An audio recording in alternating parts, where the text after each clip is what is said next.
Brasil registrou em 2022 a abertura de mais de 42 mil clínicas médicas, a maior taxa dos últimos anos. Nessa onda, quem também optou por abrir a própria clínica foi a doutora Giovana, um espaço moderno que oferece desde o básico da ginecologia até os tratamentos com as tecnologias mais modernas do mundo. Mas iniciar o empreendimento não foi tão fácil. A Giovana precisou juntar recursos e se dedicar aos estudos para conseguir abrir o negócio dos sonhos. Vamos conhecer a história dela.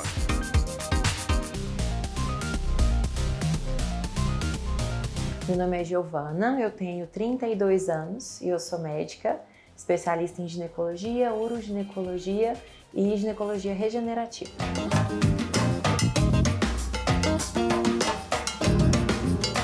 O médico ele não foi feito para empreender, isso é o que a gente vê.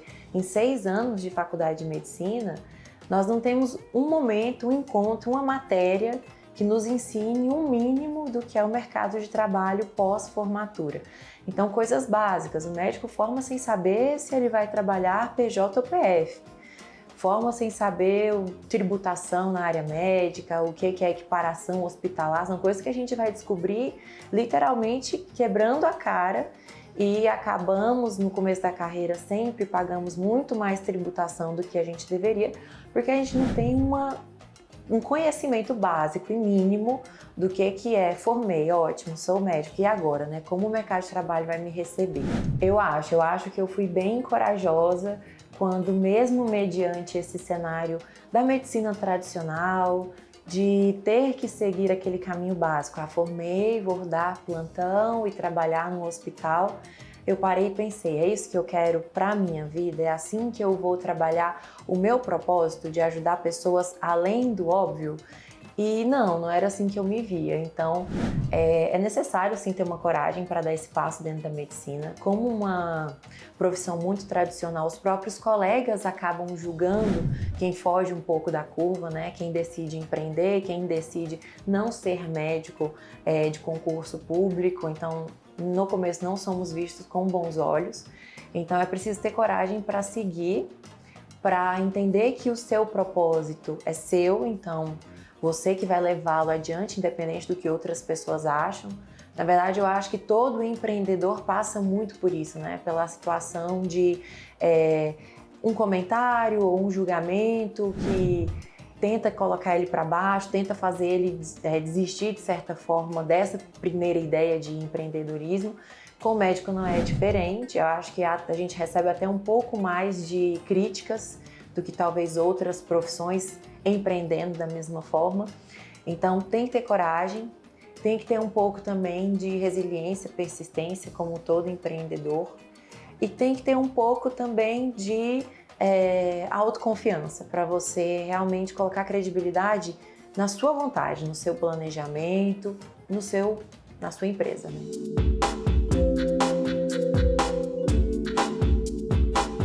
Hoje a clínica para mim é a realização de um sonho, mas mais do que isso, é a realização de um desafio que, como eu falei no começo, eu não sabia se eu seria capaz, e a partir do momento que eu fui, foi aquela sensação de ótimo, missão cumprida e sonho realizado ao mesmo tempo.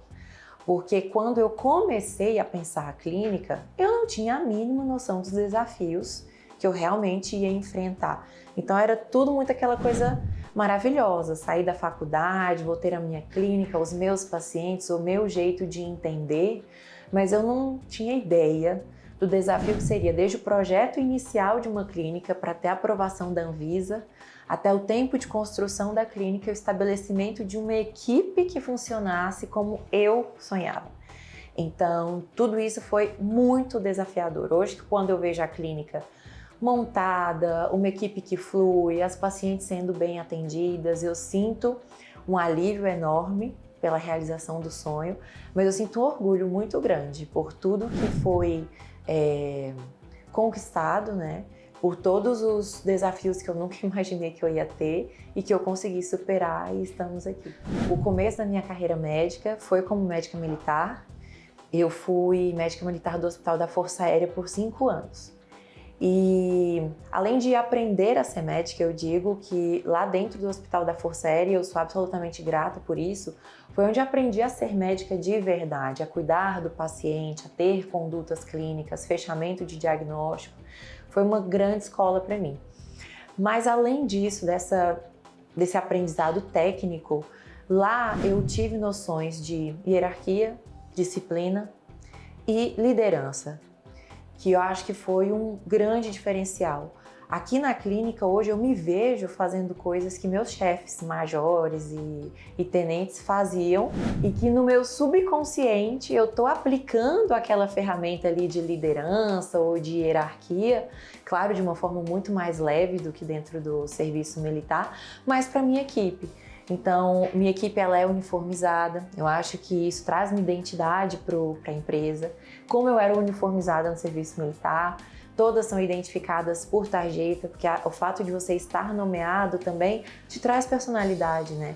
Tanto o teu colega te tratar pelo nome, como a paciente te tratar pelo nome, isso é um outro relacionamento entre os colaboradores e os pacientes, que são os clientes.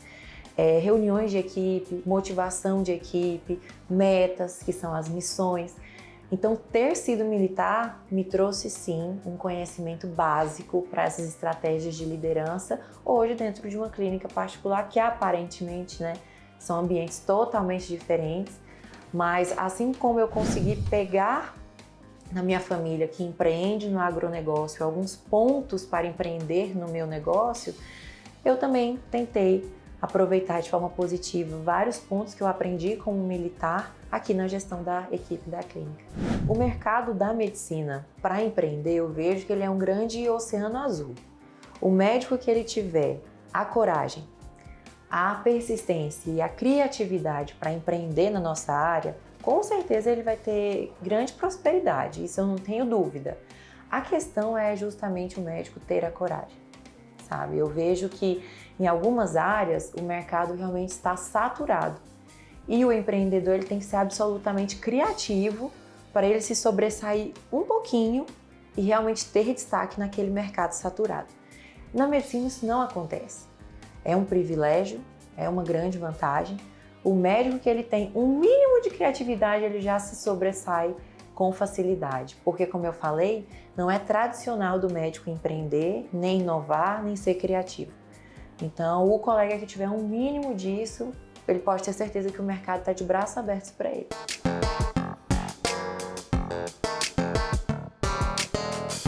O meu maior desafio como empreendedora, na verdade, é conciliar a empreendedora com a médica. Porque são duas funções que demandam muito tempo. E o tempo ele vai ser o mesmo. Para a Giovana médica, para a Giovana empreendedora, são as mesmas 24 horas do dia, né? Então, conciliar essas duas funções é que é o maior desafio. Hoje, quando eu consigo estar numa tarde 100% empreendedora, flui.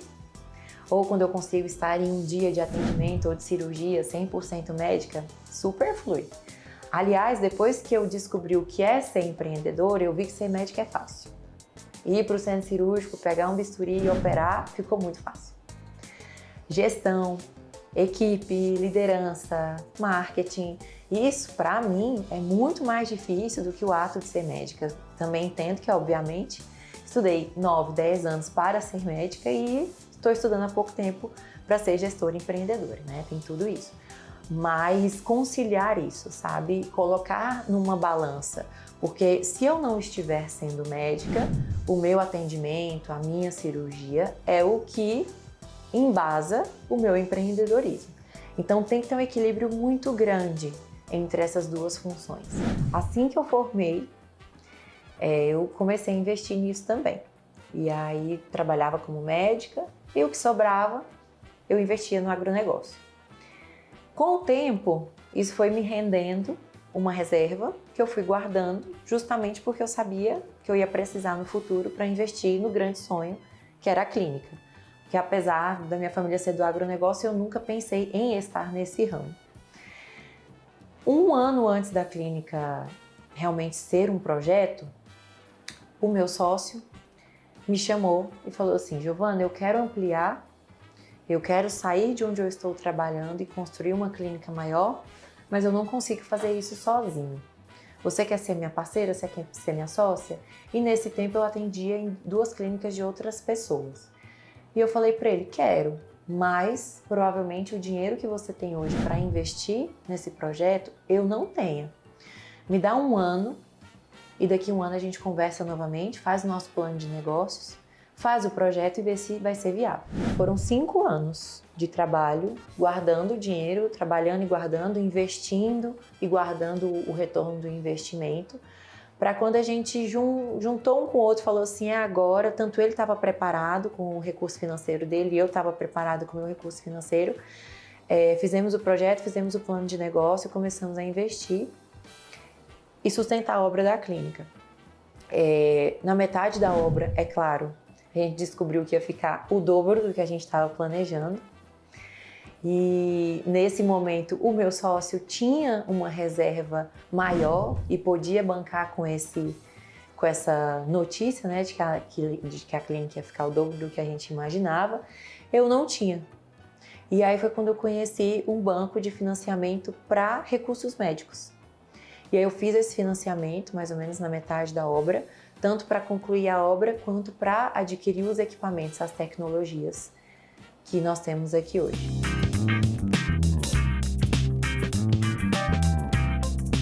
Quando eu decidi montar a clínica, e eu comuniquei isso para alguns colegas meus que já têm clínicas há muito tempo, eu escutei várias coisas. Óbvio que eu escutei opiniões negativas do tipo, o quê? Você terminou a residência tem 3 anos, você já vai abrir sua clínica? Calma, isso não vai dar certo. E escutei também de outros colegas, olha, Giovana, eu tenho a minha clínica, eu sei como é que é, você tem tudo para dar certo, mas no primeiro ano, vai devagar, não tenha grandes ambições. O primeiro ano é de prejuízo, você paga para trabalhar, mas depois dá tudo certo. E eu me apeguei nessas mensagens e segui o projeto da clínica. Tá bom. A clínica inaugurou em setembro. Em dezembro a gente já bateu meta ouro de faturamento. Então, com 2, 3 meses de clínica eu já respirei e pensei, não é tão pessimista quanto meus colegas me falaram. E aí em janeiro e fevereiro a gente também foi superando metas, enfim. E com esse pequeno tempo de clínica, é uma clínica que já consegue ser autossuficiente, muitas vezes independente da minha presença. Eu instituí alguns processos e alguns procedimentos aqui que funcionam sem mim, então eu consigo ter a liberdade de dar uma aula fora, participar de um congresso, viajar e saber que a clínica está, não 100%, mas 60% autossuficiente já. Não precisei passar por esse sufoco de ter 1 ano pagando para trabalhar, eu sei que isso é o normal, sei que empreender no Brasil não é fácil, que o primeiro ano de qualquer empreendimento é muito desafiador, mas talvez por ter tido uma estruturação muito bem feita, a partir do curso que eu fiz, a partir das ideias que eu tive, a partir do apoio do meu sócio, nós temos uma clínica que com menos de 1 ano já está sendo lucrativa para nós dois.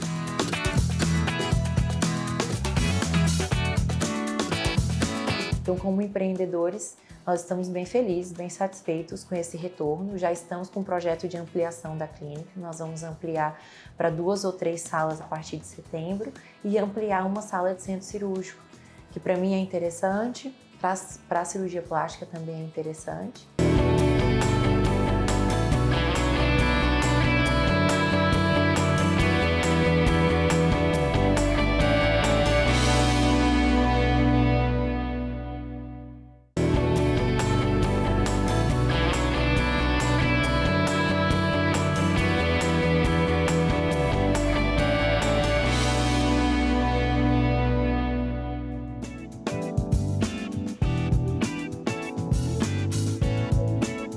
A clínica oferece os serviços de ginecologia e cirurgia plástica, mas não tão básico assim.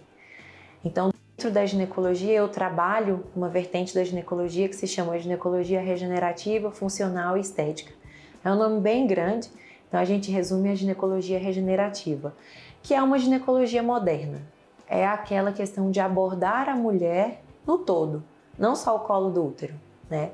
Então eu cuido da parte hormonal, faço terapias hormonais, cuido da parte funcional, no que diz respeito à sexualidade, cuido dessa parte do envelhecimento com tecnologias. Eu trouxe aqui para a clínica as 3 melhores tecnologias do mundo hoje existentes na ginecologia. A cadeira em cela, a radiofrequência exilis e o laser. Então, além disso, trago também para dentro da ginecologia alguns procedimentos da dermatologia. Os preenchimentos, os ácidos hialurônicos, a toxina botulínica, da mesma forma, mais ou menos da mesma forma que é usado na dermatologia, pode ser aplicada na ginecologia para devolver autoestima, para devolver função sexual, para devolver qualidade de vida.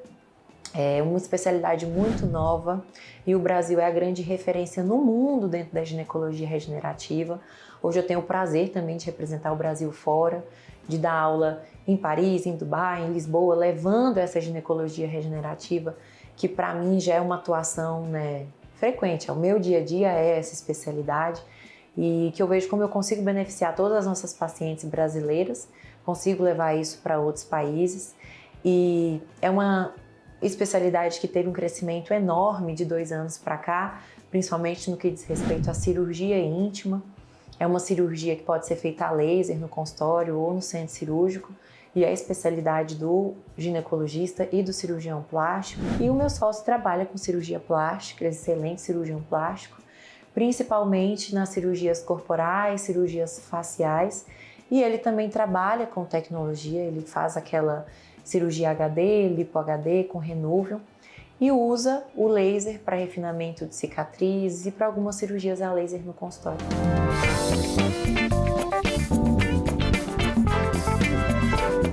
Então, hoje em dia, a rotatividade de pacientes aqui na clínica, ela não é assim tão volumosa se a gente comparar com outras clínicas de atendimento mais popular, de atendimento por plano de saúde. Então, eu atendo uma média de 5 a 7 pacientes por dia, 3, 4 vezes por semana, 15, 30, 60, fora as pacientes de procedimento.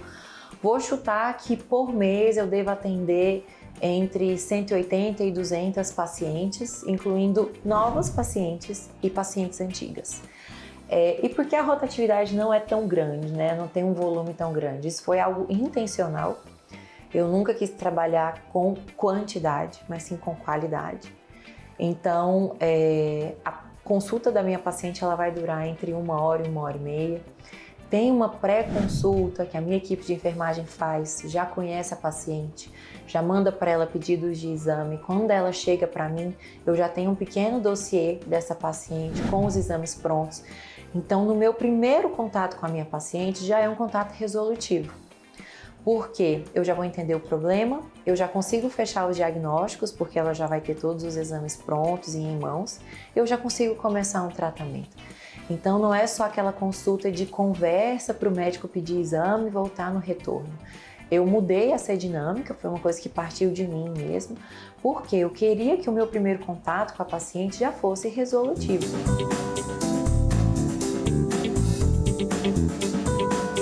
Olha, hoje a clínica é considerada uma clínica boutique. Existem classificações de clínica dentro do mundo médico. Existe a clínica popular, existe a clínica acessível, existe a clínica que ela é terceirizada do SUS, existem clínicas particulares com atendimento de plano por reembolso médico, é uma clínica já numa categoria um pouco superior, e existem as clínicas boutique, que seriam essas clínicas de categoria AA, categoria superior mesmo. Quando eu planejei a minha clínica, eu planejei uma clínica assim. Porque eu acho chique falar que é uma clínica A e uma clínica boutique? Não, mas porque eu só conseguiria oferecer para minha paciente 1 hora de consulta se fosse numa clínica boutique. Em qualquer outra categoria de clínica, eu teria que atender minha paciente em 30 minutos, ora se não em 15 minutos. E eu não sei se todo mundo sabe, mas o médico ele realmente é cronometrado. Então, às vezes, se você for num médico e no meio da consulta ele olhar para você e falar assim, então tá bom, tchau, até o retorno, não é culpa dele. Tem no computador, no prontuário que ele abre para atender, uma luzinha piscando. Doutor, você está a tantos minutos. Doutor, você está a tantos minutos. E assim, eu nunca gostei de atender com essa pressão, né? Eu não acho que a gente cuida bem de pessoas assim. Todas as consultas são particulares, todos os procedimentos são particulares. Eu realizo relatórios e solicitações das internações nos hospitais pelos planos de saúde da paciente, porque, enfim, vai ser hospitalar, não interfere em nada com o funcionamento da clínica, mas para que a paciente usufrua dos seus planos de saúde nessa situação de estar operando, hospital, exames de sangue, exames de imagem, tudo realmente pelo plano de saúde delas. Mas aqui na clínica todos os atendimentos são particulares. Em relação a ser acessível, felizmente eu acho que não é acessível a toda a população de mulheres. Realmente vai ter uma classe de mulheres que vai ter mais acesso e mais facilidade de estar comigo em consulta ou estar comigo nos procedimentos, mas pela questão de prezar pela qualidade, né, pela manutenção da qualidade do atendimento, eu prefiro manter a clínica nesse patamar.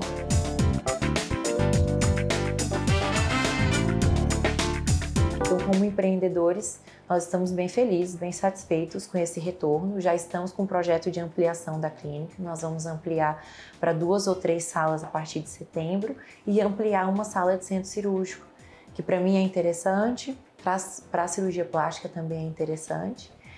E pelo funcionamento da clínica surgiu uma demanda que não tem nada a ver com a parte médica e nem com a parte da ampliação, que vai acontecer de qualquer forma, que é desenvolver uma linha de cosméticos íntimos, porque as pacientes têm questões vulvares como as faciais, então escurecimento, envelhecimento, manchas, assim como acontece no rosto. Mas se você for numa farmácia ou numa loja de produtos cosméticos, hoje no Brasil não existe nenhuma linha para isso. Então, junto com uma farmacêutica colega minha, a gente desenvolveu algumas fórmulas. Todas as minhas pacientes têm acesso a essa fórmula, mas é magistral, é manipulado. E tem tido uma procura, uma saída muito grande. E o que eu estou planejando no futuro próximo é transformar essa fórmula magistral numa marca e numa produção industrial de cosméticos e deixar à disposição para todas as mulheres do Brasil, não só as minhas pacientes. Quando eu terminei a residência, que eu fui trabalhar nessas clínicas particulares, um dia eu recebi uma mensagem no meu Instagram de uma social media falando assim: olha, estou acompanhando teu Instagram, você tem potencial, posso te oferecer meu trabalho? Eu falei, pode, vamos lá, não sei como é isso, mas vamos lá. Eu postava, estou no hospital hoje, postava. Estava fazendo uma cirurgia amanhã, postava, mas sem planejamento, né? Sem estratégia. E aí eu contratei o trabalho dessa social media, que é quem está comigo hoje, mas na época eu contratei por 3 meses. E ela meio que transformou meu Instagram, e um Instagram que continuava sendo orgânico, eu postava o que eu tinha essa liberdade de postar o que eu quisesse, mas com uma estratégia de conteúdo semanal. E eu percebi que isso trouxe mais autoridade para o meu nome. Que quem me seguia só porque era amiguinho, começou a seguir para ter informação, para saber sobre a cirurgia, para saber sobre a coleta do preventivo, qual a diferença de um DIU para o outro, informações básicas na ginecologia. E eu pensei, poxa, isso é legal, eu estou conseguindo atingir pessoas que se eu não estivesse fazendo essa mídia social pelo Instagram, eu não estaria atingindo. Eu sei que eu sei esse conteúdo, mas se essa pessoa não souber que eu sei, ela nunca vai chegar até mim, né? E aí eu comecei a investir mesmo nessa fundamentação da marca e construção da autoridade pelo Instagram, que é a maior via de comunicação da minha geração, eu acho.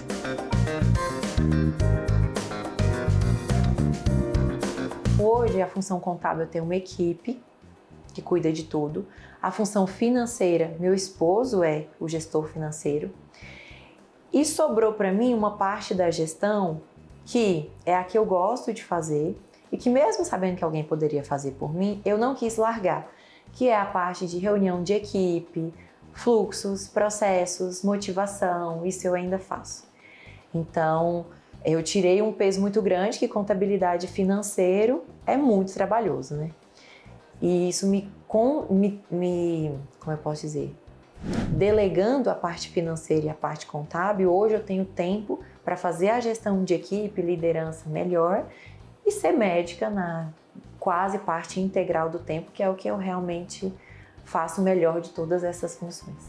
A principal dica que eu dou para o colega, que assim como eu, há 1 ano e meio atrás, tinha terminado sua especialização, mas queria fazer uma medicina diferente ou queria montar seu próprio consultório, sua própria clínica, não dê ouvidos a críticas ou a experiências de outras pessoas. Confia no seu taco, você é médico, você é muito bom no que você faz e você sabe disso. Então, faz o teu colchão de segurança para você poder investir com tranquilidade e investe no seu projeto. Pode ser, inclusive, que seja um projeto fora da medicina e tá tudo bem. Nós médicos temos essa mania de pensar que só serve se for médico. Invista em outra área que às vezes seja mais rentável e mais simples para você, agronegócio, imóveis, uma filial, não sei, mas segue teu coração e invista. Não viva só da medicina. Tenta variar esses teus investimentos, variar os seus sonhos, mas segue o seu sonho. Não dá muito ouvido para ninguém, não. Só vai, porque com certeza vai ser um sucesso.